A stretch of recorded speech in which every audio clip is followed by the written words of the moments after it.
My guilty fast food that I always feel guilty about, but it's delicious, is Chick-fil-A. So I feel guilty. I'm so sorry. I'm eating racist, homophobic nugget chicken. But my bad. But they tasty and delicious, and they waffle fries is good.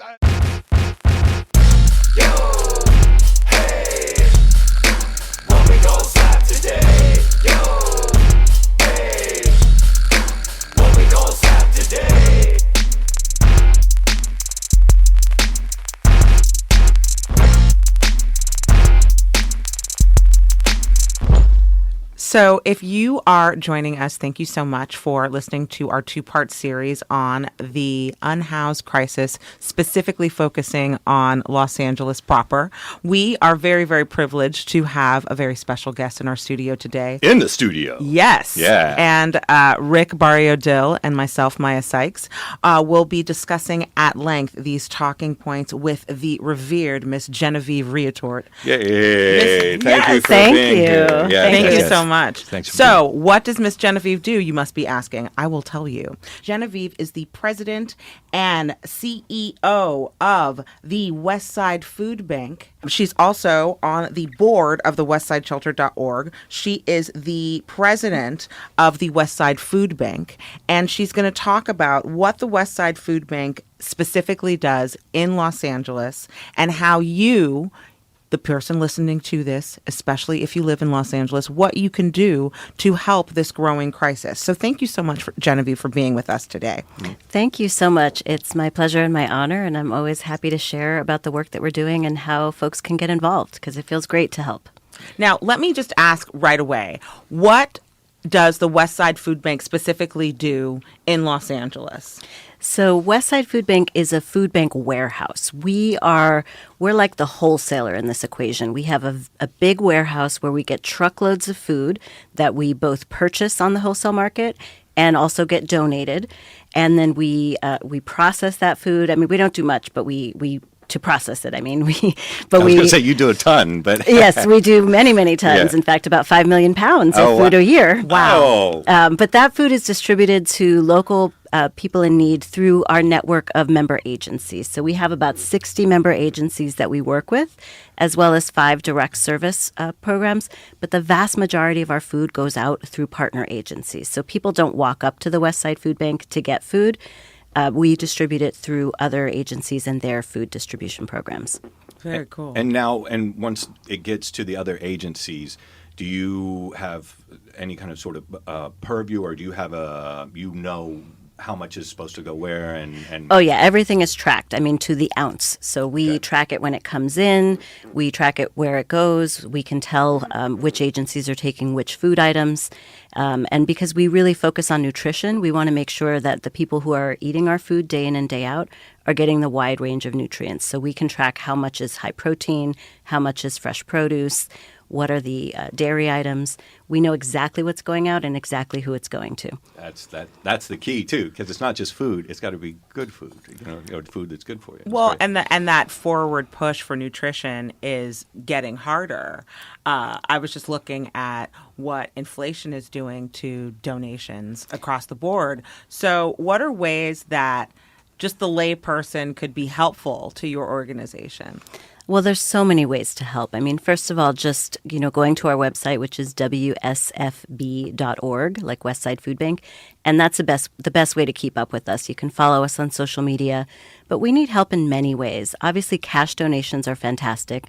We take every dollar and turn it into enough food for 4 nutritious meals, and that's because we operate at scale. So we're able to buy food by the truckload. But we also love food donations. People hold food drives in their, faith-based organizations, in their schools, in businesses. We love to have people do food collections for us. And, the kinds of things that we especially need are high-protein foods like peanut butter and canned tuna. We also do really well with granola bars and protein bars. Those are great for unhoused folks, also for students. So we'd love to do drives around, bars. Breakfast cereal is also great. That's hard for us to purchase on the wholesale market, especially any kind of name brand breakfast cereals. We tend to buy in bulk, and we're not buying the most exciting, name brand. Cookie Crisp ain't making the cut. It's Fruit not Loops. No Fruit Loops, no.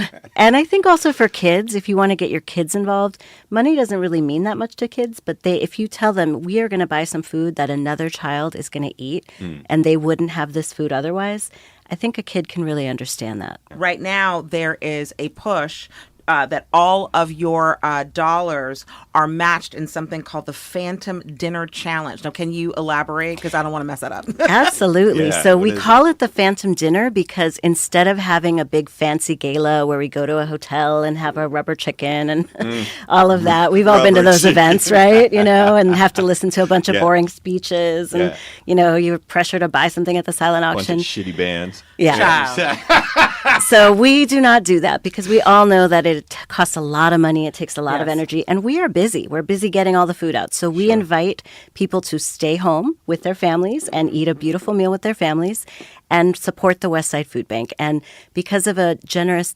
match from the Johnny Carson Foundation, every dollar that's donated now through June 30th will be matched dollar for dollar. So that means $1 turns into 8 nutritious meals. Yeah. That's amazing. That is amazing. And don't worry, we will have all of this information linked in our socials so that if you miss something, you can make sure because we're a one-stop shop here. We're going to That's right. have it so you can click.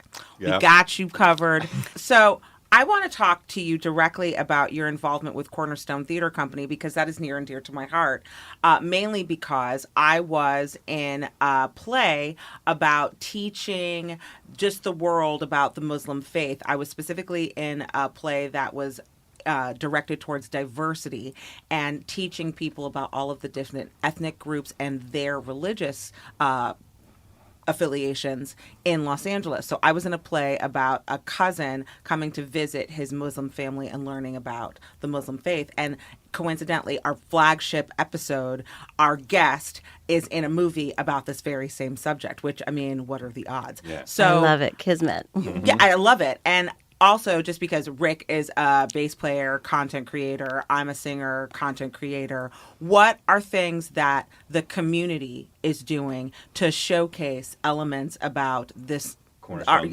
What is Cornerstone specifically doing in our community to showcase this crisis about the unhoused community? So, Cornerstone works very closely with communities, and we have a lot of different projects going right now.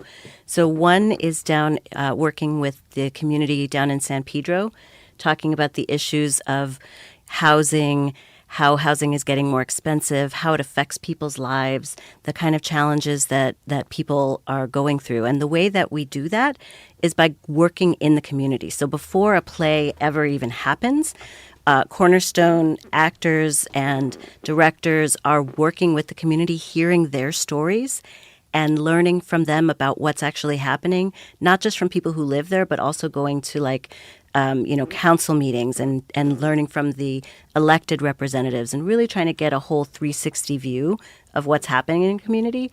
And then that informs the play. So every play is an original play based on the stories and the voices of people in the community. And then our ensemble actors work with actors from the community who then play those roles. And it's often people who've never been actors before, who've never, worked on sets.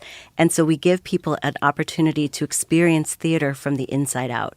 And it's just a beautiful thing. That is a beautiful thing. They've done such wonderful projects, and I just feel the need to highlight them because even if you're, aside from the community response and the need, they're just really entertaining. Like they did one that was off of the trains, and that was so cool because you literally at all of the stops, they had it so you rode one train, and then when you got off at a stop, there was like a different scene or a different vignette. And I was like, it's just so creative. That's brilliant. Yeah, they really try to make the plays immersive. Like we did a project at the Jordan Downs housing project because there's a whole lot of change happening there. And so they're tearing down all the buildings and building new buildings. But there's challenges around, well, who gets to stay, who gets to go. Sure. And the play was not just telling the stories. There was a whole hall of decades. So we got to see Jordan Downs throughout the decades. Eartha Kitt taught dance in that community room that we were doing the hall of decades in. And then we also had a part where we had to pretend to be the administrators trying to house people. So you would get a card saying, okay, here's a family and the father's disabled, so he needs handicap access, but there's 3 children, and then here's how much housing is available. And you saw how challenging it was even for the county workers to match families with housing. And so it was really important to see that it's challenging on all sides and that a lot of these things are systemic. And so we really have to address the systems and make the systems work better for everyone. Amen. That's actually the genesis of why we created SLAP here, is because it seems that certain problems are so large that only government or only a focused large effort can actually move the needle. And in so many ways, it felt like art is we've almost gotten to the point to where art is the way to almost it can, if we're not healing it with language, right? We have well, to and move art on. touches people's hearts, Yeah. because that's what's so important. I mean, we can work together on advocacy. And a couple weeks ago, I was with my California Association of Food Banks, so food bankers from all around the state, and we went to Sacramento to advocate for policies that are going to help people have better access to food. Because there's only so much that food banks can do. I mean, Westside Food Bank, we're moving 5 million pounds of food a year, and we're getting to people that maybe don't have access to government safety net programs, either because they're undocumented or, honestly, more commonly in Los Angeles, they make too much money. Yeah, that's a big one. There's a big gap between what would qualify you for safety net services like CalFresh, which used to be known as food stamps, and what it actually costs to live here. Wow.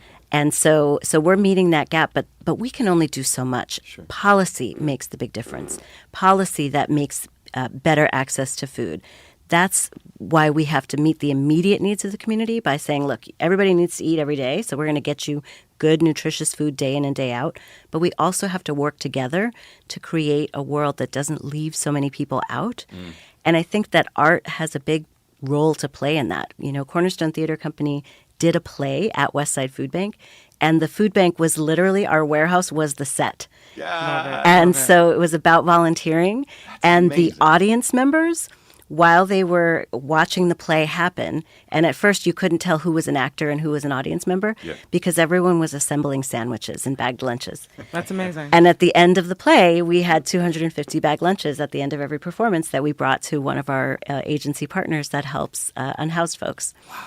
Now, I wanted to touch back on the systemic issue, because really I feel like there's 3 lanes that we kind of do for Slap the Power here. All the arguments seem to wind up into kind of one of 3 lanes. It's either democracy, rights, or climate. Or climate, yeah. Yeah, and it seems like everything just seems to wind up in one of those 3 cul-de-sacs. And part of it is, if we're talking about a rights issue, or if we're talking about a systemic issue that is holding back, if you make too much money, but have like an issue like that. What do you see as your biggest systemic challenge, and being that you've spent time up in Sacramento and you've worked with it at a legislative level, how do you feel that Newsom and we're doing on the Democratic side or on the California side to get at those systemic issues?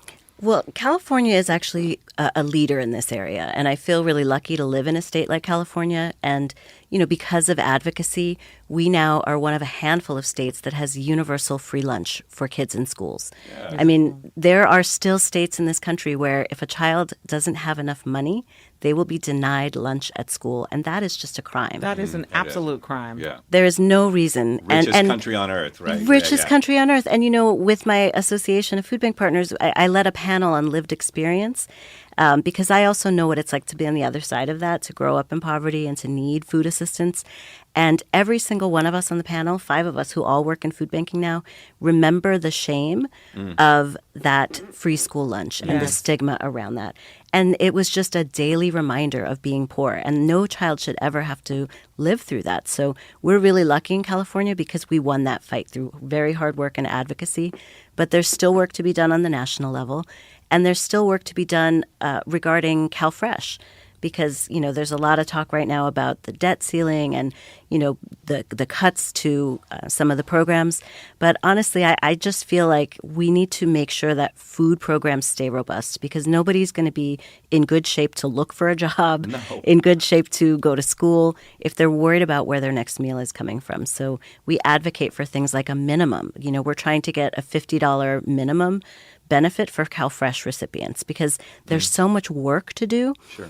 To apply for those programs. You have to be interviewed, you have to fill out a lot of paperwork, and to do all that work and go through all of that and then only get $18 a month in food assistance, it's not worth it. So then people end up opting out.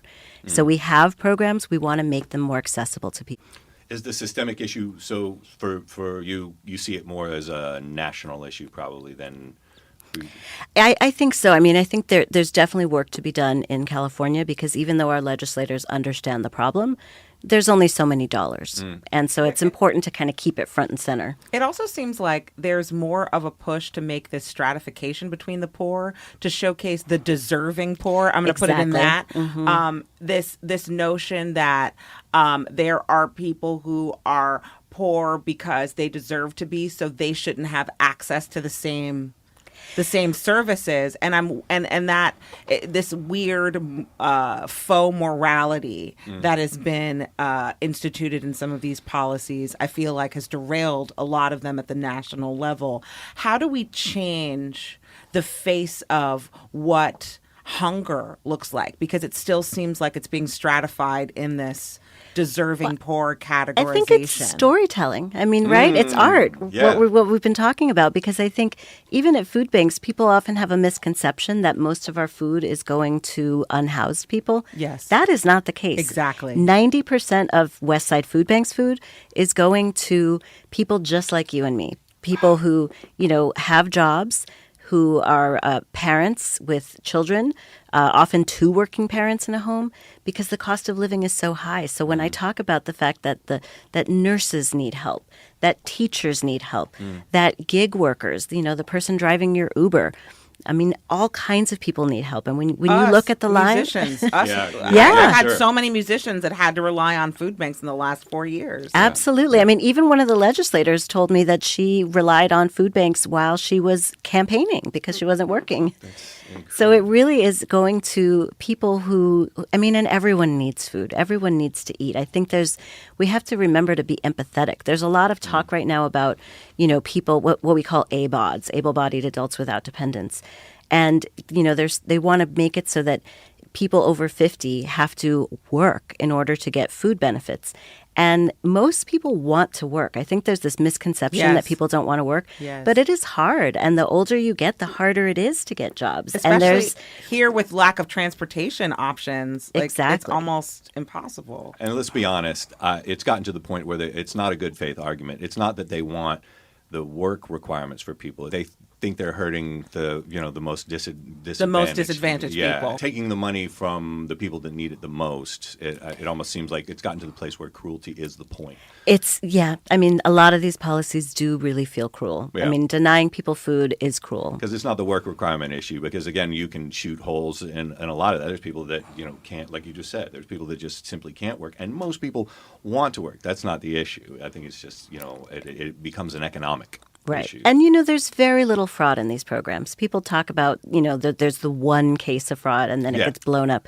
But the truth is 99% of the people that access food benefits, probably more than that, really need it. It's not easy. You have to jump through hurdles. People don't want to stand in line to get food, and then you don't get to choose always the food that you get. This is not easy. Yeah. Can you just actually, while we have that on our minds, can you talk about some of those hurdles? Because I don't think a lot of people know how hard it is to get food from a food bank. I think that people just think like, oh, I can just drive up to any food bank and get a bag of food.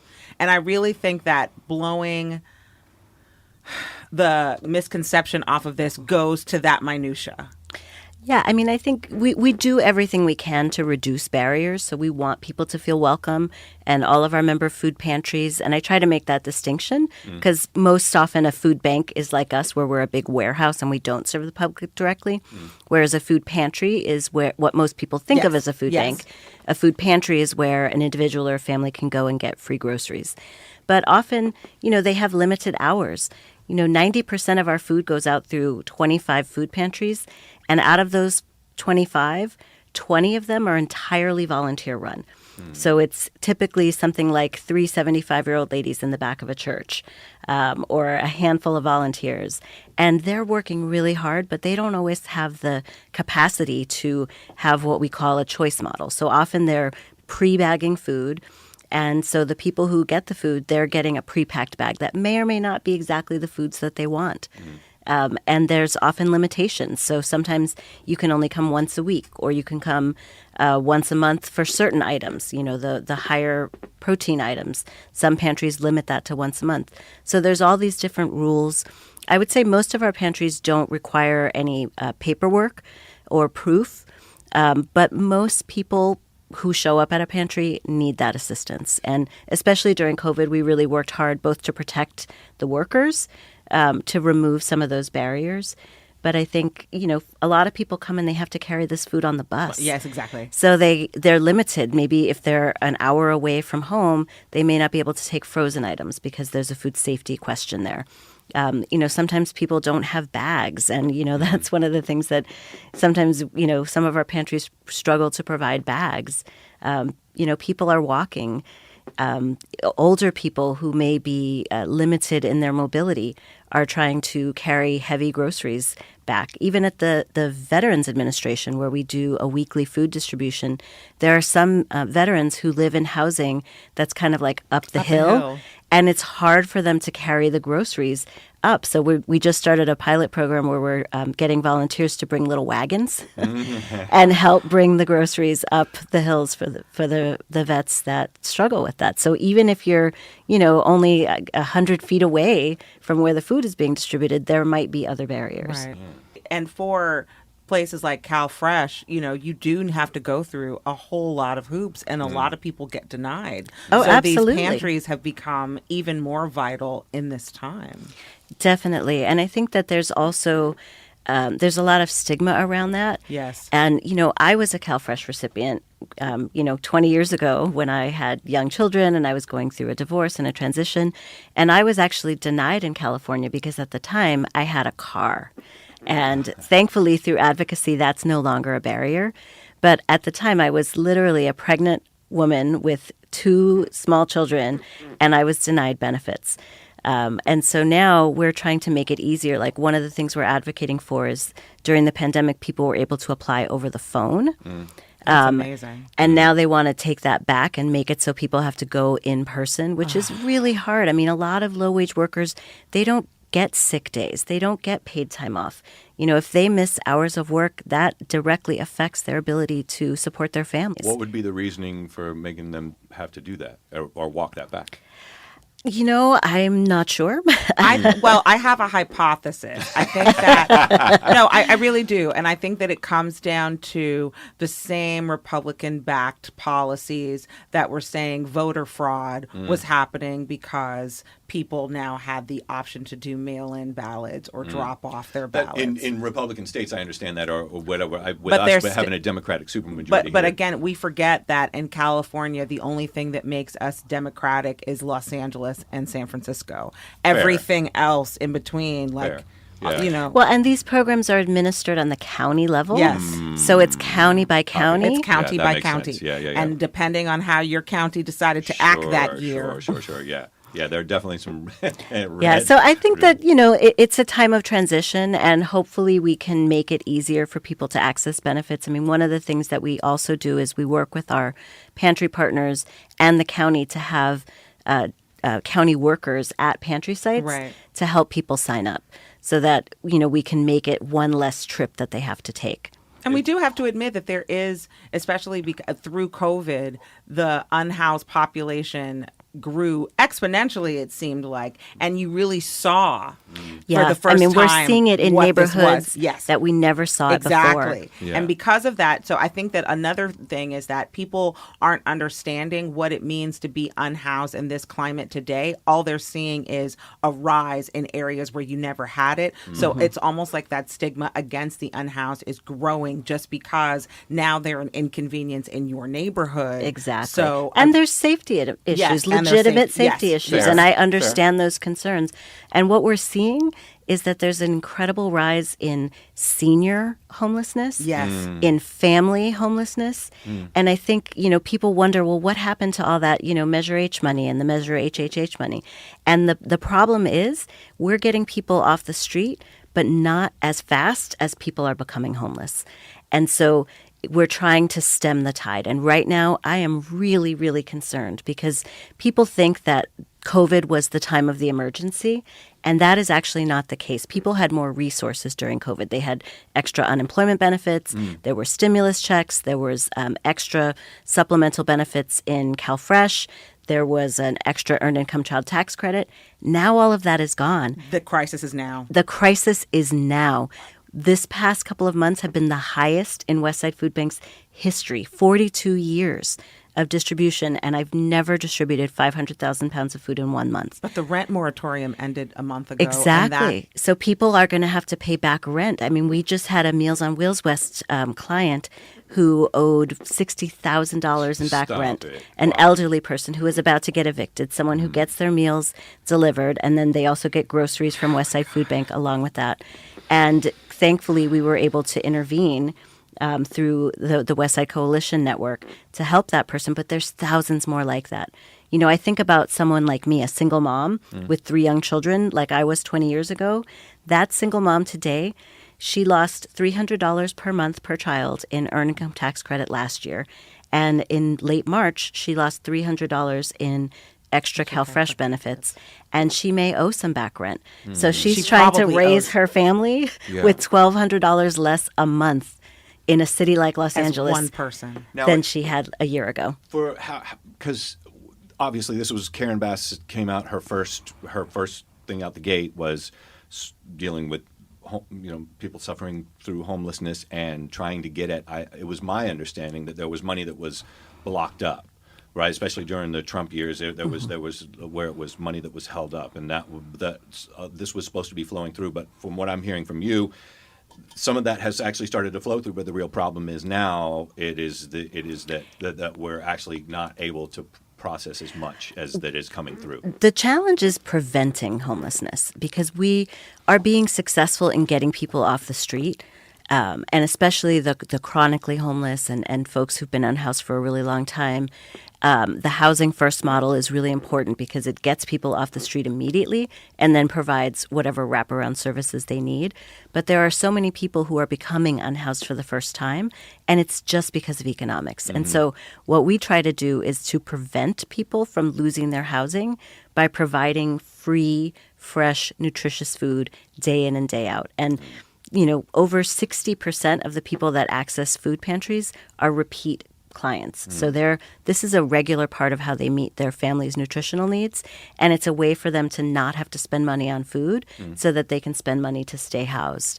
But now I was looking at statistics, and because of what the rent is currently in Los Angeles, now people are spending upwards of 60 to 70% of their annual Even income. middle income folks. A lot of middle income folks yeah. are spending between 60 and 70% of their annual income just on a place to live. So how are they supposed to eat? Yeah. Right. And, I used to give statistics. I've been doing this for, almost 20 years now. We used to talk about what it costs to afford a 2-bedroom apartment in Los Angeles.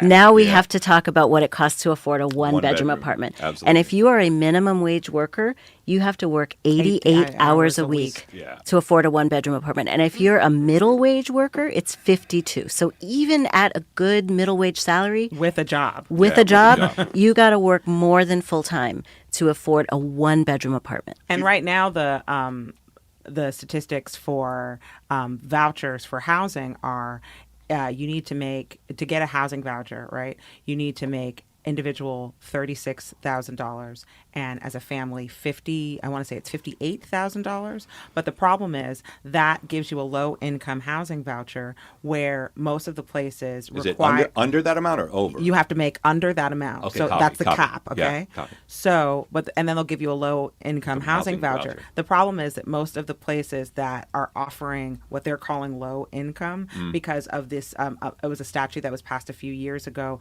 in which you no longer have to have a home that qualifies under those financial guidelines. Your place just has to be 30% less than your least expensive unit. And so they're calling that low income housing. But the problem is in those places, they're also asking you to provide 3 months of income, a first and last, right? Yeah. And they're saying that these places, okay, so if you're a family and you're going to a place where the rent is $1,800, right? And you come in with your low income voucher, right? You still have to prove that you make 3 times that a month to live there, but then that would disqualify you for the low income housing voucher. So there are all these kinds of quagmires. There's all these kind of administrative hurdles Yes. that people have to go through, and then it just becomes so disheartening Yes. and frustrating. Yeah. And forget if you have an eviction. If you have an eviction, this almost X's you out of the renting market, even with a low income housing voucher. So I think that you're right at saying these are systemic issues that And honestly, there's are just nuanced. not enough housing. I mean, you asked me That's earlier right. Yes. what was the biggest issue. It's the fact that for decades, we did not build enough housing, and especially affordable housing. But now we're building it, but nobody can afford to live in it now. Right. Well, there's, high rises downtown that have been empty for years Right. because they're investment properties. So I think on the policy level, we have to create policies that encourage. I'm sorry, but we got to have a little bit more density. Yes. Yep, absolutely. Especially around our public transportation corridors, because that's how people can get around and eliminate some of this, quagmire in traffic. Yes. And, we just need more housing. There isn't enough. So we We need to need more build affordable housing. More affordable housing, exactly. We definitely have the most empathetic mayor that we could have asked for, and I feel like a very, very empathetic governor and things. You find that there are things in place. It's just we can't build it fast enough. I'm excited for this next period because it's true. We have, Karen Bass she's had boots on the ground. She's run nonprofits. She knows what it's like. She has our backs. I mean, I was just at the Center for Nonprofit Management's 501 conference, and she came to speak to us, and she basically said that, I've got your back. And, we have at the head of LASA right now, the Housing Authority, Valicia Adams-Keller, who's got her own experience with running a nonprofit that is helping unhoused people. We've got 5 women on the County Board of Supervisors, including those who have worked at nonprofits. And I think it's never been a better time, especially in Los Angeles County, for us to actually get some of this work done. And I'm excited to see what happens. I'm a little concerned, to be quite honest, because so much of the funding is being diverted to housing agencies, which it's very much needed. But for example, there's been a cut in funding to food agencies. Yes. And so at a time, we've grown more than double to what our service was pre-pandemic, and the need is continuing to rise, and yet many of our funding sources have been cut. So a good example is last year we got a $900,000 grant from the federal government, which was unexpected, more than we usually get, which is more around $200,000. This year our allotment was $16,000. Jesus. So that and all of that money is directly spent to purchase food. Yeah. So we're looking at a funding shortfall at a time when the need is high, when inflation is high. I mean, our dollars on the wholesale level don't go as far as they used to. The price of eggs is a great example. Yeah, the inflation. Triple. The wholesale price for eggs is triple what it was a year ago. So you're seeing it at the grocery store, but we're seeing it on the wholesale level. And sometimes there's weeks where we just don't have eggs because we simply can't afford to buy them. So we have to try to find other less expensive protein sources. But honestly, it's hard. It's heartbreaking. That is one of the most popular foods. And when we don't have it because of a funding shortfall or really high prices, people hurt. They feel it. That's the biggest complaint is like, what happened to the eggs? Well, I know that we could just talk to you all day long, and that wouldn't be fair because you have things to do. But I do really I'm really grateful that we got the chance to talk to you about some hopeful options. And we just want to kind of end on a lighter note. So we play this little game. Yeah. Ooh. And so we picked some cards. And Rick, I'm going to throw it to you because you have the cards. All right, cool. What I'm going to do is go ahead and grab any one of these. I'm going to say, pick a card. Go ahead and pick a card. Okay.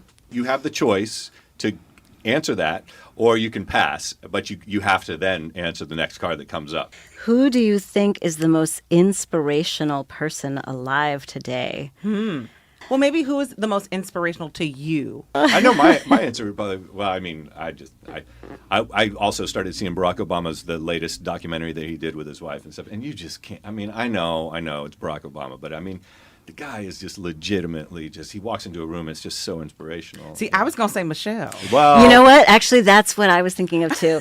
Because, there was a moment when I read her book. she's behind the scenes, inspirational too. but- And, there's a great story about Michelle Obama when she was in the White House. And this is something that I really, really relate to because I was a kid who grew up, in a low-income neighborhood and didn't always have access to things. And she ran a program for young women from the D.C. community. And she insisted that the workshops take place at the White House because she said, I want these young women to walk through these halls on a regular basis. I want them to feel like they belong. I want them to feel like they deserve to be in this beautiful place with priceless art on the walls, and for that to start to feel comfortable and regular and normal. Yeah. And that is it exactly. It's inclusion. How do we make people feel like they deserve and they belong? And that is one of the things that I found so inspirational about her, is that not only does she, try to talk about a great message, but she's actively lifting up others along with her. So Well, that there makes you go. sense because that's you. Yeah, That's me, exactly. I mean, I was this little girl from the Bronx, but thankfully, because of a very strong social service network in New York City, my third grade chorus sang at Lincoln Center. Look at that. I got to go to the Statue of Liberty. I eventually got a scholarship and was going to private school with the kids of millionaires and movie stars and feeling like I belong. I'm sorry. Are you saying you're Genevieve from the block? I am. I'm the other Jenny from the block. Don't be fooled by the rocks that she got y'all. All right. Okay. So the last question I'll ask you, because this is a hard-hitting question, would say this: what's your favorite fast food? It would have to be the Mexican pizza at Taco Bell, but with chicken instead of beef. Okay, Oh, word. all Solid right. answer. Solid. What about you, Maya? What's your favorite fast food? Okay. My favorite fast food is the chicken bowl at Chipotle, but with black beans, easy rice, and that new like hot sauce that they have. They have like a hot sauce, whatever. See, that's kind of cheating because that's healthy fast food. Pharisees, but you said fast food. And then my guilty fast food that I always feel guilty about, but it's delicious, is Chick-fil-A. So I feel guilty. I'm so sorry. I'm eating racist, homophobic nugget chicken, but my bad. But they tasty and delicious, and they waffle fries is good. Yeah, I know. It's like the consolation we make with the homophobic Chick-fil-A is, okay, no chicken sandwich, chicken nuggets, they're all right. Genevieve, thank you so much for being here. I cannot tell you how much it feels great to shed any light that we can on this, and everything that you do is it's inspirational, and I appreciate you coming down and telling us the story, and any way we can help. Well, thank you so much. I really appreciate you helping to shine a light on the fact that the crisis is now. Amen. And we need your help now. So all of your listeners, go to WSFB.org. Donate before June 30th so that every dollar you donate becomes 8 nutritious meals. Yeah. And follow us on social media, and we'll let you know what bills to advocate for, and when it's time to call your legislators. We'll keep you informed. And come volunteer, hold a food drive. There's so many ways to help. Don't be discouraged, because I get to see every day not just the need, but the many, many, many thousands of people that want to make a difference and are making a difference. You are one of those champions, and thank you so much for being so. Yeah, Thank you. Thank you. Slap the Power is written and produced by Rick Barrio-Dill and Maya Sykes. Executive producer Duff Ferguson. Our senior producer is Sabrina Seward. Associate producer Bree Corey. Audio and visual engineering and studio facilities provided by Slap Studios LA, with distribution through our collective home for social progress in art, Slap the Network. If you have any ideas for a show you want to hear or see, or if you would like to be a guest artist on our show, please email us at info@slapthepower.com.